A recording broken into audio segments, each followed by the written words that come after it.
বাড়ির উঠানেই খোঁড়া হচ্ছে ৩ সন্তানের কবর।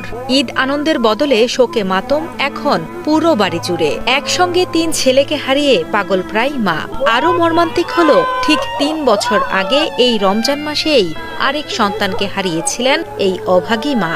4 ছেলের কেউই এখন আর রইল না দুঃখিনী এই মায়ের জীবনে। এইগুলো নিয়ে যাই বেরিয়ে যাবো। আমি কইছি আব্বু এখন সারা রাত জার্নি করে যাইছো একটু পরিবারের সাথে ঈদ আনন্দ ভাগাভাগি করতে ২৯ মার্চ সকালে ঢাকা থেকে বাড়ি ফিরেছিলেন পিরোজপুরের মঠবাড়িয়া উপজেলার বাইশকুড়া গ্রামের নাইমুজ্জামান শুভ।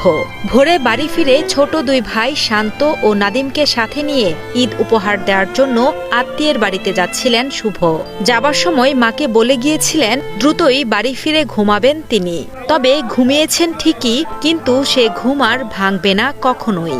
বরগুনার পাথরঘাটায় আত্মীয়ের বাড়িতে ঈদ উপহার নিয়ে যাওয়ার পথে বাসের সঙ্গে মোটরসাইকেল সংঘর্ষে একসাথে মৃত্যু হয় 3 ভাইয়ের।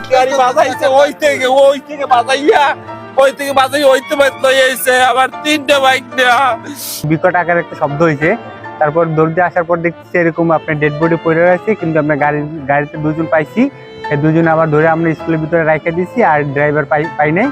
এই অবস্থা। আর আমাদের এই লাইনে যত দুর্ঘটনা ঘটে, 20টা দুর্ঘটনা ঘটে, এর ভিতরে 18টা ঘটে রাজীব পরিবহনের। 29 মার্চ সকালে বরগুনার পাথরঘাটা ঢাকা সড়কের রায়হানপুর ইউনিয়নের সোনার বাংলা এলাকায় ঘটে মর্মান্তিক এই দুর্ঘটনাটি। পাথরঘাটা থেকে ঢাকাগামী রাজীব পরিবহনের একটি বাস সোনার বাংলা এলাকায় বিপরীত দিক থেকে আসা একটি মোটরসাইকেলকে চাপা দিলে ঘটনাস্থলেই প্রাণ হারান মোটরসাইকেলে থাকা 3 ভাই শুভ, শান্ত ও নাদিম। নিহতদের পারিবারিক সূত্রে জানা যায়, কয়েক বছর আগে তাদের আরেক ছোট ভাই পানিতে ডুবে মারা যায়। একজন ডাকাতে আসছে 6টার সময়, বড়জন, আর 2 জন তো বাড়িতে ছিল। ওই ডাকাতে আসছে হইলে গাড়ি নিয়ে বের হয়ে আইছে।